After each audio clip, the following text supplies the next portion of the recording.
अस्सलाम वालेकुम 9th class. Last time जो हमने चैप्टर नंबर 3 स्टार्ट किया था बायोडाइवर्सिटी, जिसके हमने जो है उसकी डिफ़ाइन पढ़ी थी, उसकी इंट्रोडक्शन के एम्स एंड क्लासिफिकेशन पढ़ी थी कि एम्स क्या होते हैं, इसके बाद क्लासिफिकेशन किसे कहते हैं, टैक्सोनॉमिक और सिस्टमैटिक्स वगैरह। अब हमने पढ़ना है कि बेसिस क्या है क्लासिफिकेशन की। हम क्या चीज़ बेस बनाते हैं क्लासीफाई करने के लिए ऑर्गेनिज्म को डिफरेंट ग्रुप्स में एंड सब ग्रुप्स में। तो उसमें जो है सब बनाते हैं डिफरेंट सिमिलैरिटीज़ का एंड डिफरेंसेस का। मतलब ये कि हम किसी भी चीज़ को, किसी भी ऑर्गेनिज्म को अगर क्लासीफाई करते हैं डिफरेंट ग्रुप्स में, तो सिमिलैरिटीज़ की बेस पे करते हैं कि जो ऑर्गेनिजम्स आपस में मोर क्लोजली रिलेटेड है, मोर क्लोजली सिमिलर है, तो हम उनको क्या करेंगे, एक ग्रुप में रखेंगे, और जबकि जो है वो डिफरेंट है तो हम उसको डिफरेंट ग्रुप में रखेंगे। ठीक, सिमिलैरिटीज़ और डिफरेंसेस से क्या होता है कि इससे हमें क्या मिलती है, सजेशन मिलती है कि एवोल्यूशनरी हिस्ट्री के बारे में पता चलता है मुख्तलिफ ऑर्गेनिजम्स की। फॉर एग्ज़ाम्पल जैसे कि स्पैरो है, अगर हम स्पैरो को कंपेयर करें पिजन के साथ, तो दोनों की फिजियोलॉजी, फिज़िकल स्ट्रक्चर मतलब सब सेम होता है, सिर्फ साइज़ का डिफरेंस होता है। जबकि अगर हम इसी स्पैरो को कंपेयर करें इंसेक्ट्स के साथ, तो टोटली जो है वो डिफरेंट होता है। इंसेक्ट एक अलग एनाटमी है, उसकी अलग फिजियोलॉजी है, जबकि स्पैरो की अलग है। तो इस बात से ज़्यादा होता है कि स्पैरो जो है वो पिजन से ज़्यादा रिलेटेड करती है बनिस्बत इंसेक्ट के। मे बी इनका जो इंसेस्टर है, यानी इनके अबाव अजदाद है, इनका आपस में रिलेशनशिप हो, या फिर एक पॉइंट पे इनके अबाव अजदाद जो है वो सेम ही हो। ठीक, तो इससे क्या पता चलता है, अगर हम जो है ये सिमिलैरिटीज़ से पता चलती है, क्या पता, एवोल्यूशनरी हिस्ट्री पता चलती है। अब ये बात होती है कि हम किसी भी चीज़, किसी भी ऑर्गेनिज्म को सिमिलैरिटीज़ की बेस पर अगर डिवाइड कर रहे हैं, तो हम किसी भी ऑर्गेनिज्म को क्या देखते हैं, क्या ऐसा नोट करते हैं, ऑब्जर्व करते हैं कि हमें पता चलता है कि ये ऑर्गेनिज्म जो है वो सिमिलर है। तो इसके लिए हम जो देखते हैं वो सबसे पहले हम उसकी मॉर्फोलॉजी देखते हैं। मॉर्फोलॉजी की डिफाइन आप लोग पढ़ चुके हैं, the branch of biology which deal with the study of form and structure of organism. Form and structure पढ़ते हैं हम किसी भी ऑर्गेनिज्म का। ठीक है, अब वो एक्सटर्नली भी हो सकता है और इंटरनली भी हो सकता है। अगर हम इंटरनली किसी भी फिजिकल स्ट्रक्चर के बारे में पढ़ेंगे, तो वो क्या कहलाएगा, एनाटमी कहलाएगा। एनाटमी कहलाएगा। तो ये तो है पहला, जो हम मॉर्फोलॉजी को देखते ही जो है बता देते हैं कि सिमिलर है या डिसिमिलर है। दूसरा हम देखते हैं स्टेजेस ऑफ डेवलपमेंट। बहुत सारे ऑर्गेनिजम्स की स्टेजेस ऑफ डेवलपमेंट में इतनी सेम होती है कि अगर आप फॉर एग्जांपल 3 to 4 ऑर्गेनिजम्स की स्टेजेस ऑफ डेवलपमेंट देख रहे होते हो, तो आपको पहचान ही नहीं पाते कि ये एनिमल का एम्ब्रियो है, ज़ाइगोट है, या किसी ह्यूमन या किसी और जो है चिक का एम्ब्रियो है। तो स्टेजेस ऑफ डेवलपमेंट से भी हमें पता चलता है कि सिमिलर है या डिसिमिलर है। ठीक, लेकिन आजकल जो है साइंस जो है बहुत एडवांस हो गई है। तो अब जो है हम लोग स्टडी करते हैं, अब जो है हमारे पास है मॉडर्न जेनेटिक्स। यानी कि अब क्या करते हैं, अब हम इन चीज़ों को, स्टेजेस ऑफ डेवलपमेंट को जो है वो बेस नहीं बनाते ऑब्जर्वेशन की। अब हम बेस बनाते हैं स्टडी ऑफ डीएनए।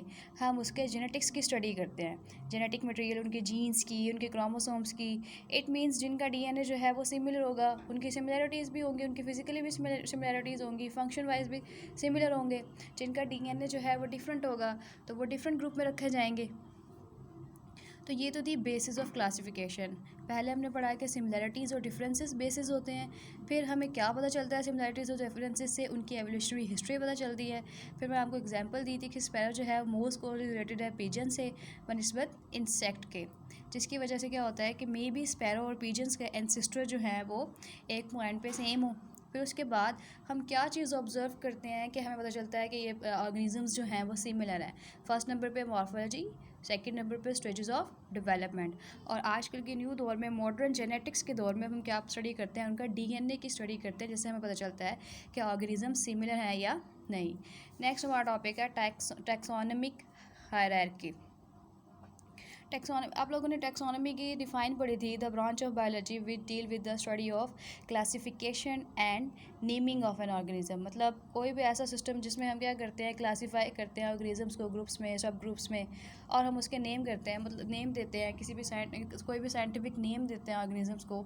तो ये पूरा एक निज़ाम जो है, इसको हम टैक्सोनॉमिक हायरार्की कहते हैं।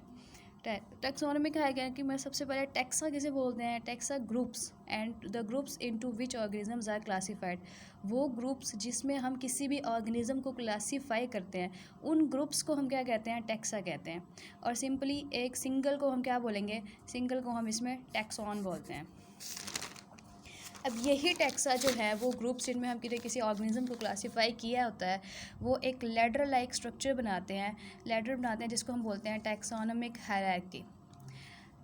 इसमें अब क्या होता है, फॉर एग्जांपल जैसे स्ट्रेयर्स होती हैं, स्ट्रेयर्स में सबसे लास्ट स्टेप भी होता है, सबसे जो है फर्स्ट स्टेप भी होता है, तो बिल्कुल एक स्टेप वाइज जो है कोई भी चीज़ स्टेप वाइज अरेंजमेंट जो है वो टैक्सोनॉमिक हायरार्की कहलाती है। जैसे अब ये देखें, जैसे कि अब एनिमल्स हैं, एनिमल्स देखें, अब एनिमल्स के अंदर भी जो है कितने ग्रुप्स होंगे। अब फ़िशेस भी एनिमल्स में आ जाती है, फ़िशेस के अलावा इंसेक्ट्स एनिमल्स में आ जाते हैं, फिर फर्दर बर्ड्स भी एनिमल्स में आते हैं। मतलब एक एनिमल को हमने ग्रुप्स में चेंज कर दिया था, एनिमल्स, प्लांट, ये ग्रुप्स में चेंज हो गए। उसके बाद फर्दर क्या करते हैं हम, फर्दर उनकी सिमिलरिटीज़ की बेस पर और ग्रुप्स बनाते हैं, फिर उनकी और सब ग्रुप्स बनाते हैं, और इस तरह डिवीजन कर करके हम एंड पॉइंट तक पहुँच जाते हैं। ठीक, तो ये पूरी एक स्टेप वाइज एक तरतीब जो है ये क्या कहलाती है, टैक्सोनॉमिक हायरार्की। तो पूरी दुनिया में जितने भी ऑर्गेनिजम्स हैं, आप लोग पढ़ चुके हैं फर्स्ट चैप्टर में कि पूरी दुनिया में जितने भी ऑर्गेनिजम्स हैं उन सब को 5 किंगडम्स में डिवाइड किया था। 5 किंगडम्स के आप लोगों को नेम भी याद होंगे, Plantae, Animalia, fungi, prokaryotes, protista. तो इसमें क्या होता है कि किंगडम्स को फिर फर्दर डिवाइड किया जाता है, टैक्सा यानी कि ग्रुप्स में, जबकि हमारा किंगडम जो है लार्जेस्ट टैक्सॉन होता है, और उसके बाद एंड पॉइंट पे स्पीशीज़ जो है सबसे स्मॉलेस्ट टैक्सॉन होता है। जैसे मैंने अभी आपको एग्जांपल दी कि किंगडम एनिमीलिया है, एनिमीलिया में फिशेस, इंसेक्ट्स, बर्ड्स वगैरह सब कुछ आ जाते हैं। ठीक है, फिर फर्दर हम इसको क्लासीफाई करते हैं, जैसे बर्ड्स में देख लें, बर्ड्स में पिजन आ जाएगा, स्पैरो आ जाएगा, तो ये क्या होते हैं, ये फर्दर भी डिफ्रेंशिएट होता है मुख्तलिफ स्पीशीज़ में। तो टैक्सोनॉमिक हायरार्की की बेस पर कुछ जो है यहाँ पे एक आपको टैक्सोनॉमिक हायरार्की दी गई है, जिसमें सबसे पहले जो है वो किंगडम होता है, किंगडम मतलब लार्जेस्ट टैक्सॉन्स। ठीक, उसके बाद जो है हम इसको किंगडम को फर्दर डिवाइड करते हैं फाइलम में। फाइलम के बारे में कहा जाता है is a group of related classes, यानी कि ग्रुप मतलब एक क्लास नहीं इंक्लूड होगी, उसमें 2 या 2 से ज़्यादा क्लास इंक्लूड होंगी। ठीक, अच्छा अब क्या होता है, क्लास जो है वो क्या कहलाती है, ग्रुप ऑफ रिलेटेड ऑर्डर्स। इसमें होता है कि अगर आप एक डिफ़ाइन याद कर लेंगे ना, आपको सारे डिफ़ाइन याद हो जाएंगे। फाइलम कहते हैं ग्रुप ऑफ रिलेटेड और क्लासेस को, और जबकि क्लास कहते हैं ग्रुप ऑफ रिलेटेड ऑर्डर्स को, ऑर्डर्स कहते हैं ग्रुप ऑफ रिलेटेड फैमिलीज़ को। मतलब क्या होता है कि बहुत सारी फैमिलीज़ को जो है ग्रुप है वो क्या कहलाता है, ऑर्डर कहलाता है। और जो है बहुत सारी जेनरा, यानी कि वैसे जीनस को जो है वो कलेक्टिवली बोलते हैं जेनरा, बहुत सारे जेनरा मिलकर क्या बनाते हैं, फैमिली बनाते हैं। ठीक है, और बहुत सारे स्पीशीज़ मिलकर क्या बनाती है, जीनस बनाती हैं। और स्पीशीज़ किसे कहते हैं, species is the consist of similar organisms, यानी कि स्पीशीज़ जो है सबसे बेसिक यूनिट होता है क्लासिफिकेशन का, और सबसे स्मॉलेस्ट यूनिट होता है क्लासिफिकेशन का, और इसी कंसिस्ट होता है सिमिलर ऑर्गेनिजम्स पे, सिमिलर प्रॉपर्टीज़ रखने वाले जानदारों पर। ठीक है, अब ये है कि किंगडम को फर्दर डिवाइड किया फाइलम में भी बहुत सिमिलरिटीज़ वालों को डिवाइड किया, क्लास में भी फिर मोस्ट सिमिलरिटीज़ वालों के अलग अलग ऑर्डर्स बनाए, फिर ऑर्डर्स में देखा गया कि कौन जो है वो ज़्यादा सिमिलर है, फिर उनकी फैमिली बनाई गई, फिर फैमिलीज़ में देखा गया कि कौन सबसे ज़्यादा सिमिलर है, फिर उनके जीनस बनाए गए, और जीनस के बाद फिर उसके बाद वो स्पीशी का आ जाता है। ठीक है, अब एक बात है यहाँ पे कि जो मेंबर्स हैं लोअर टैक्सॉन के, लोअर टैक्सॉन मतलब जीनस और स्पीशीज़, ठीक है, हायर टैक्सॉन मतलब किंगडम, फाइलम, क्लास। वो कहते हैं कि अगर हम जो है लोअर टैक्सॉन के मेंबर्स को स्टडी करना, तो ये आपस में ज़्यादा रिलेट करेंगे बनिस्बत इसके कि हम स्टडी करें किसी स्पीशीज़ के मेंबर का लेके किसी लोअर टैक्सॉन का आप हायर लेवल पे अगर किसी से कंपेयर करें। Members of lower taxon more resembles to the members of then the member of higher taxon.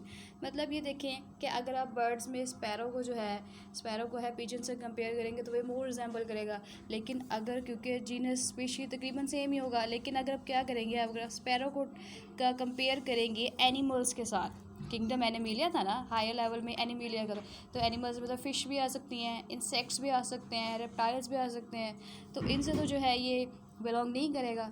यानी कि जो क्लोजली मेंबर्स होंगे ना लोअर टैक्सॉन के, वो आपस में ज़्यादा क्लोज रिजेंबल करेंगे बनिस्बत ये कि हम किसी लोअर टैक्सॉन का ऑर्गेनिज्म उठाकर हम उसका कंपेयर करें किसी हायर लेवल के टैक्सॉन से। यहाँ पर एग्जांपल के तौर पर आप लोगों को क्लासिफिकेशन दिखाई भी गई है ह्यूमन की एंड पी की, और ये जो है अक्सर जो है शॉर्ट क्वेश्चन में आ जाता है कि ह्यूमन की क्लासिफिकेशन लिखें या फिर पी की क्लासिफिकेशन लिखें, जिसमें आप लोगों ने बताना होता है कि ह्यूमन का जो किंगडम है वो एनिमीलिया है, फाइलम जो है वो कॉर्डेटा है, class mammalia, order primates, family hominidae, genus homo, species homo sapiens. उसके बाद उसका जो है टैक्सा, अगर हम पी का देखें, पी को कहते हैं मटर, इसका साइंटिफिक नेम पाइसम सेटिवम होता है। तो अगर हम किंगडम इसका प्लांट की होता है, प्लांट से बिलोंग करता है। फाइलम इसको मैंग्लियोफाइटा है और इसकी क्लास मैंग्लियोप्सिटा। फेबेस जो है इसका ऑर्डर, फैमिली फेबेसी। होमो जो है वो पाइसम है और इसका स्पीशी जो है वो पाइसम पी सेटिवम। पी जो है शॉर्ट फॉर्म में लिखा है, ये जो है जीनस और स्पीशीज जो है वो साइंटिफिक नेम के लिए भी यूज़ होता है। ये आप फर्दर अगले टॉपिक में पढ़ोगे कि साइंटिफिक नेम क्या होता है और साइंटिफिक नेम्स के जो है रूल्स वगैरह, ठीक है। उसके बाद हम लोगों का टॉपिक है स्पीशीज़। जैसे मैंने आपको बताया कि स्पीशीज़ क्या होता है, बेसिक यूनिट है क्लासिफिकेशन का। Species is a group of organisms which can interbreed freely and produce fertile offsprings, but reproductively isolated from all other such groups in nature. Species मतलब स्पीशीज़ किसे कहते हैं, उन ऑर्गेनिजम्स का ग्रुप जो interbreed करें, यानी जिनसे तौलीद कर सकें और ऐसे ऑफस्प्रिंग कहते हैं न्यू जनरेशन को, ऐसे ऑफस्प्रिंग पैदा कर सके जो आगे अपने ऑफस्प्रिंग भी पैदा कर सके, मतलब वो भी क्या हो, फर्टाइल हो। फर्टाइल को जैसे आप लोग कहते हैं फर्टाइल मतलब जखेज़ जिसे बोलते हैं, मतलब क्या होता है कि वो आगे अपने ऑफस्प्रिंग भी प्रोड्यूस कर सकते हैं, कर सके। और जो रिप्रोडक्टिवली क्या होते हैं, आइसोलेटेड होते हैं एक दूसरे से।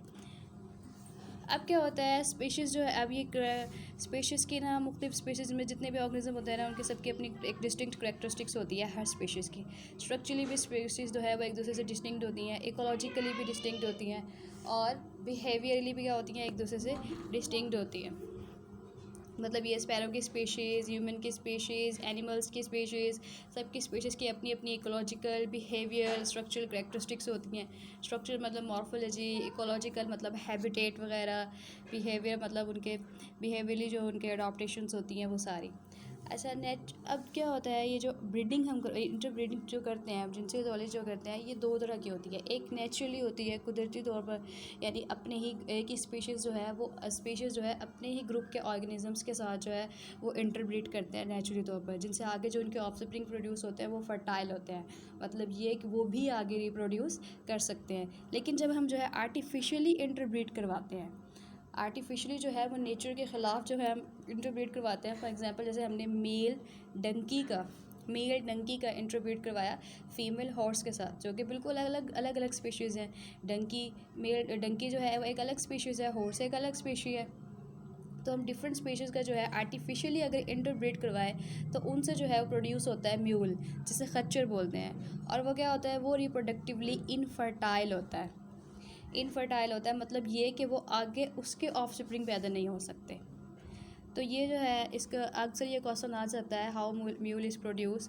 तो मेल डंकी और फीमेल हॉर्स के इंटरब्रीडिंग से जो है वो म्यूल प्रोड्यूस होता है। यहाँ पे एक पॉइंट जो है वो बहुत इंपॉर्टेंट है, ये कि जो साइड में आप लोगों को जो बॉक्स दिया है कि इंटरब्रीडिंग को, इट मीन्स रिप्रोडक्शन को हम क्राइटेरिया नहीं बना सकते किसी भी स्पीशीज़ को रिकग्नाइज़ करने के लिए, किसी भी ऑर्गेनिज्म की क्लासिफिकेशन करने के लिए, क्योंकि बहुत सारे ऑर्गेनिजम्स ऐसे हैं जो इंटरब्रीड करते ही नहीं।